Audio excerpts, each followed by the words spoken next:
So on those sides of collaboration, you mentioned that for Murder to Mercy, you got to work with an orchestra. Are you the kind of person that likes to be in the room with the orchestra conducting or with the instrumentalist, or are you the kind of person that likes to be in the studio, with the mixer and the director? Good question. So I had a bit of a transformation. So in the beginning, I was the guy who was in the booth with everybody, trying to sort of, figure it out. Because I didn't have any sort of real conducting experience. At USC, they kind of throw you up on a podium and you got to conduct a couple things. And I remember I wrote this thing that was in like 7/8, and I had no idea how to conduct 7/8. So I was like, and a friend of mine came in and rescued me on the podium because that was a total disaster, right? And then so I had this horrific, I was like, I'm never going back up there again. But I made a decision, right, wrong, or indifferent, that needed to change. Mm-hmm. And the reason for me why that needed to change was more about representation. Mm. A friend of mine, a producer friend of mine, came to a session when I was in the booth. He's like, yeah, man, I thought I would have seen you on the podium. It would have made me so proud to see, a fellow brother on the podium leading this group. And I was like, dang it. That means I was like, oh, yeah. Oh man, he pulled the proud card. I was like, oh man, okay. So that means now I got to get my acting gear and I have to start conducting. I have to at least make an effort to try and do that. Not necessarily for me, but for, representation matters. Mm-hmm. And maybe someone seeing me up there, it sparks something in their mind that now suddenly this is possible, something that I can do, right? So I delved into it.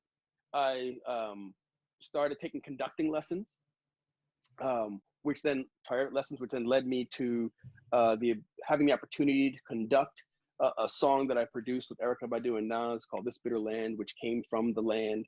We did that on the Jimmy Kimmel Show, and I had a small group, a string orchestra, a small string chamber group that I was able to conduct, with Erykah Badu and Nas for a live performance, which was amazing. Oh, yeah. And then that got me hooked. I was like, oh my goodness, I really actually enjoy this thing. So then I was able to, finally get into the BMI conducting workshop and spent some time studying there. And now I love being out there with the orchestra, with the band, helping make this music and bring it to life. Now I still need to have, someone in the booth because, the music does sound very different in the booth than it does from, the podium. And I am really blessed that I have, again, more friends from USC, Anna Jupich being one of them, who comes in and really sits and helps produce from the booth the scores and is able to work with the directors and the engineer to make sure that it all comes together. So, I'm really blessed that I have a team that I can trust that now allows me to go out and be there. Because at first, which started out as I should do this thing because it's the right thing to do, came out now it's like, I need to do this thing because I actually really love it and I enjoy it. Oh, yeah. And it also is the right thing to do. Oh, yeah. Conducting is fun. I will make a shameless plug. Conducting is fun. But yeah, that's super awesome. And I really like how you said that importance of just pretty much setting an example and just saying, hey, look, there are opportunities and there are more ways to think of music and being a musician or being involved in it than just the one or two ways that we might have seen at the beginning. I resonate a lot with you in that I didn't really know that a career out of music was really to be had other than a huge big name performance or something, Right. Right. But then when you find out, there's all sorts of little aspects of music that you can get into that are very important, very cool, and very original even. But of course, unfortunately, people usually learn them way later on. But to show that there's an example and to show that, hey, you might want to conduct, that might be something. That's actually what I wanted to do when I finished my undergrad. I said, you know what, I'm going to conduct. That's my choice. Nice. And now he has a master's degree in it. Yeah. See, I wish I had seen you, man. If I had seen you conduct, I'm like, yo. For you. I love that you bring up the issue of representation because, so I'm Filipino. I've been a musician for 12 years. I have only ever worked with 3 other Filipino musicians, and I have never had a Filipino conductor or played music that was not my own, that was written by a Filipino composer, and I have never had a Filipino professor. Oh, wow. Really? Oh, that is, I just got to, bring that in for a second because. And I don't even know of any Filipino feature film composers. Well, I do know one. Really? Yes, Nathan Matthew David. Interesting. I didn't know he was Filipino. I'm uneducated. Filipino.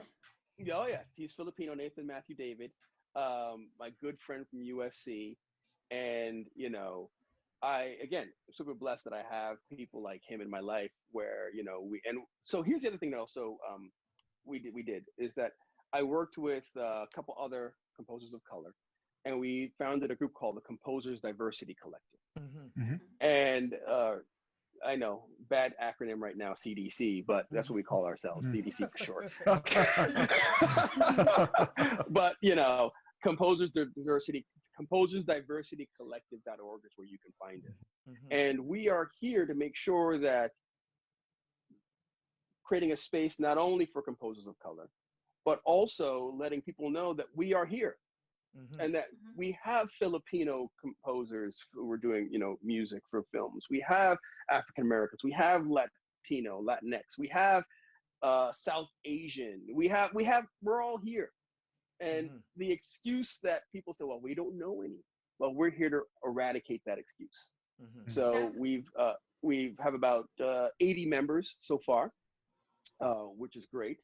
And we, hold events here in LA. We provide a platform. We provide mixers and opportunities for our members. Just so that people can know there is a place where you can find whatever you're looking for, whatever your story needs. Here are the people that can provide that for you. And Excellent. Nathan Matthew David is in the group, so you need to join. Yes. Okay, y'all are all composers, so hop on in. And if we need some more conductors, we can hit up Daniel.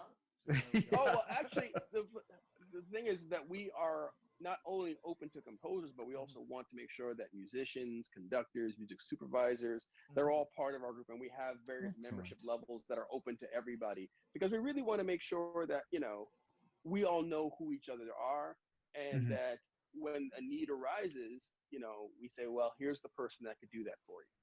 Okay. That's a very awesome project to have brought about. And how long have you guys been doing it for now? We actually just had our 2-year anniversary. Nice. It started out very informally. We had a mixer 2 years ago that was hosted by WME, and a bunch, just were invited, hey, let's go hang out. And then we said, oh, this is actually kind of cool. We're kind of hanging out. We should hang out some more often. And then eventually kind of, slowly took form. And, our big announcement is that we just completed our 501c3. So we are now an official organization, which means the government connection. Thank you. I don't know. It means the government can find us. So I'm not quite sure you like that idea. Yeah, exactly. But, we had to do it. So we're official. And it's a wonderful step to have in our organization, in our life cycle. Yeah, it's excellent. Awesome. Kind of deviating just a little, because I keep hearing you bring up your piano background, and I'm just curious, like, do you still perform as a pianist here and there, or? Absolutely not. Absolutely not. Absolutely not. I gave up the piano for computer, so my instrument now is computer. And yeah, look, I did enjoy playing the piano, but like most instruments, if you don't spend the 3 to 4 hours a day practicing your instrument, your chops just disappear. And then when you sit back down to try and play again, you feel, oh my goodness, I suck. I'm horrible. And then you just get discouraged again, right? You don't do it. So, I go through spurts where, okay, I'm going to go ahead and sit down. I'm going to try and, brush off these pieces again. And then of course they all sort of end as soon as you get busy and you go back to this. So I use my piano, and actually I can show you guys. That's the piano that my mother bought for us as a kid. So the one I was referring to that you wanted to hear, that's it right there. I'm really blessed to be able to have it here with me. And what I use it mostly for now is to really create melodies and come up with ideas. And I find that, being attached so, emotionally to that instrument, it really helps me sort of figure out, well, what works. And if I can come up with a melody that I love on that instrument, it usually almost always translates super well to the project. Because, as far as my process is concerned, I like to watch the film, talk to the director, about certain things. Those questions I told you about before. If music is a character, what's its role? What's it supposed to be doing? Figuring all that out. Then I put it all away, and then I sit at the piano and I figure out, well, what is the emotion that I'm trying to get across here? What's the purpose of this music? Do that all the way from picture, then usually come to the computer and just write, a suite of music, maybe 5, 10, 15 minutes long, some of them 20 minutes long, depending upon, the project, that just sort of brings in all these different themes and ideas away from picture. And then I usually share that with, the director, producer, and I ask them questions, do you hear your movie in this music? And then we sort of spiral on that a couple times. We iterate on that to make sure, like, I like this, like that. I don't like this sound. Can we do more of this? And then I work on that until they really start to hear their movie and the music by itself. And then I start then cutting it up and putting it into picture. And, one of the benefits for me is I really get to think about what is the music trying to say and what's the emotion or the purpose of it. As a piece of music, right? And then it also ends up being, like a piece of music, because I'm not constrained to the picture right now. And I'm just able to sort of like, what is a piece of music that brings me joy, that inspires me, right? So it can be a standalone thing. Now, of course, invariably, when you put it to picture, you're stripping it back, or you are teasing it or cutting it up or this or that. But still, the DNA still exists, right, of that. And sometimes, you find that things that you probably would not have done had you started working the picture, well, that actually kind of works. And then the other thing that's also really weird is that when you just throw the picture and like, oh, it hit that. I wouldn't have thought about hitting that, but it hit that. And that makes sense. So you sort of get this other sort of way of approaching the problem that can sometimes surprise you. And that, really worked well for me as far as the process. I like that a lot, because I think that brings a certain authenticity to like the music itself. You're not just writing the music for the cue, you're writing, as you said, the music for the story or for the character. And then you're just kind of fitting it with what's happening on screen. I like that idea. That's cool. Well, feel free to steal it. I will. I will. Isn't that why Obama used the theme from Remember the Titans after he won the election? Right. Because that piece of music, meant something to him, and it could stand alone. I mean, I think that's what we try and do as film composers, or just composers in general. We try and, we're here to do a task. We have to, imbue emotion, action, adrenaline, whatever it is, right, into this film, this thing that's being created. And that's our job. But at the same time, we are all aspiring then to also create a piece of music that can inspire away from picture, that's enjoyable away from picture, right? And that hopefully then brings back the emotions and the story and the inspiration that the picture gave you. So, I think approaching it as a piece of music first really sort of supports that idea and that process.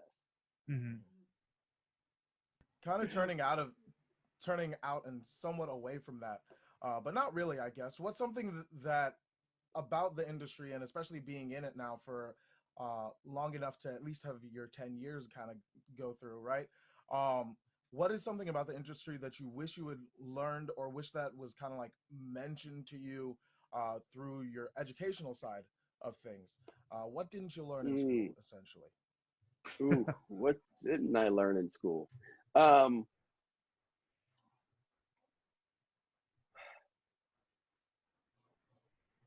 I think that the 10 years thing is part of it, and having a, long view is one thing that I wish I had kind of thought about in school, or at least learned in school. But then the other thing is, I think schools kind of focus on, one or maybe two paths to, kind of making it in this industry. And the paths are just super infinite. And here's the thing. They always say, we get the lecture all the time, oh, well, your path is going to be different and there are many different ways, but we only really study a couple of them. We study being an assistant, right? Maybe being an orchestrator, and that's usually about it. Where there are all these other infinite ways to sort of be, get into the industry. For me, it was tech, and I hadn't been exposed or thought about that or taught that until, again, we talk about the story, Peter Rotter suggesting that this is a path for me. So, I wish there was more emphasis on maybe just the entrepreneurial aspect of things, or, breaking out of the one or two ways that, schools kind of equip you to break into this industry, because it's going to look different for everybody. And really helping people understand, well, on an individual level, which is difficult, right?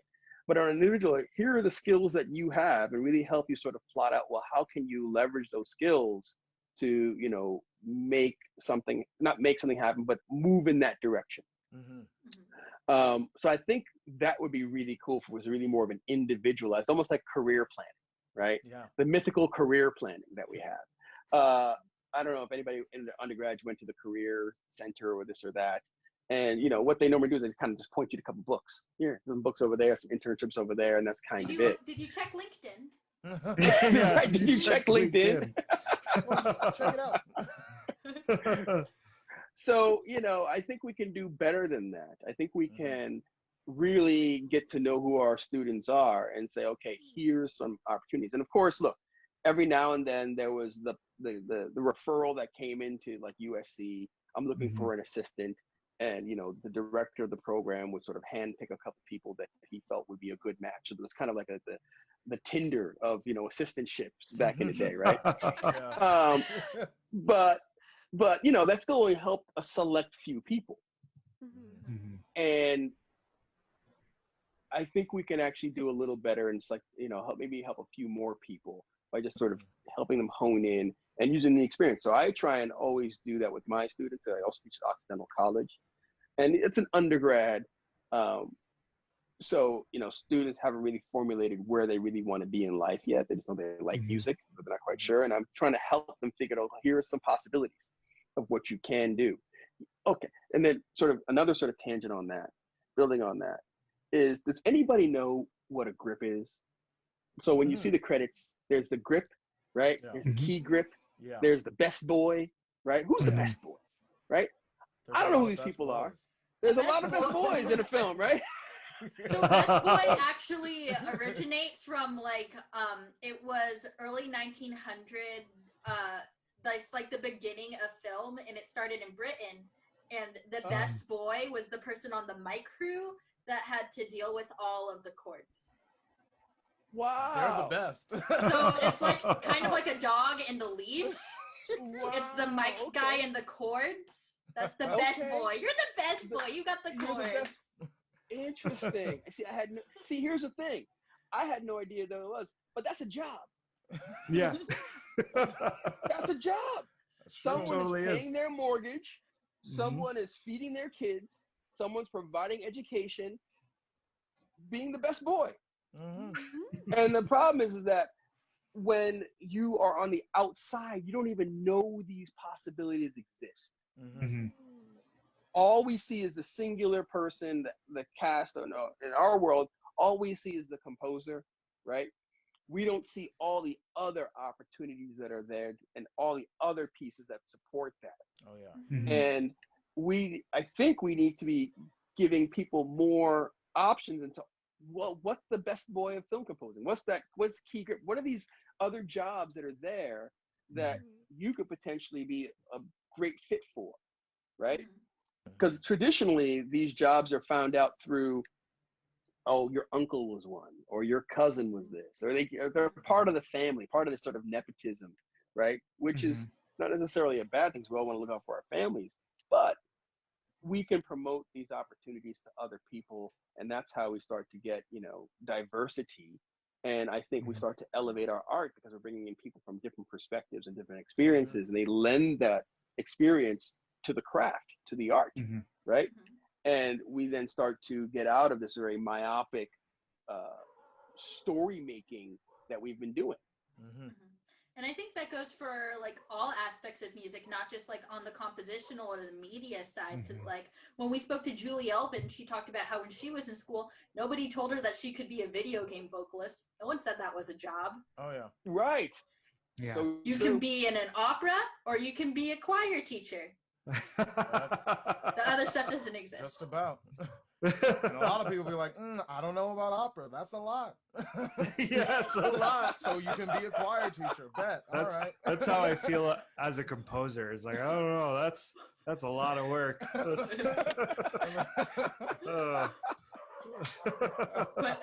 Putting my score in finale, that's a lot of work. Yeah. I know, right? But yeah, exactly. finding that spot and finding all the opportunities.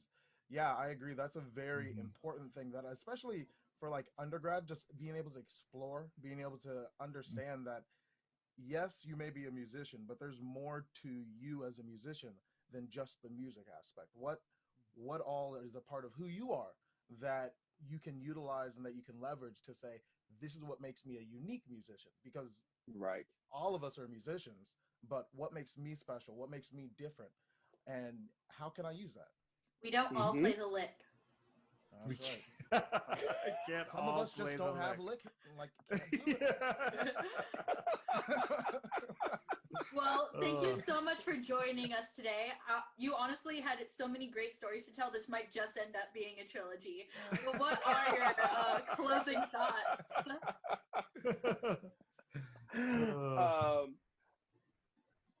The importance of community, quite honestly, because none of us can really be an island unto ourselves, and that we rely on, but also thrive, I think, when we, have a community of people that we can pour into and that end up pouring into us. And if, any part of my stories hopefully resonates, is the fact that, I've been poured into so much by other people that I in turn just want to pour into so many other folks, the things that I do. And that's what really brings the joy, and that's what really is the important stuff. That's what really builds a legacy. And, I would just love to challenge everybody to figure out, well, who can you pour into today? That's great. Excellent. Yeah. Thank you so much for coming on the show. Thank you to all of my guest hosts for being a part of this. It was an awesome conversation. Thank you guys for all being a part of it. Thank you so much for taking time out of your busy composing schedule to be interviewed by a bunch of random college kids. Really appreciate it. Thank you so much. No, I had a great time, and I'm hoping that, there were a couple of pearls of wisdom that were dropped, because, I am old, so. All right. Well, thank you so much. Have a great rest of your day.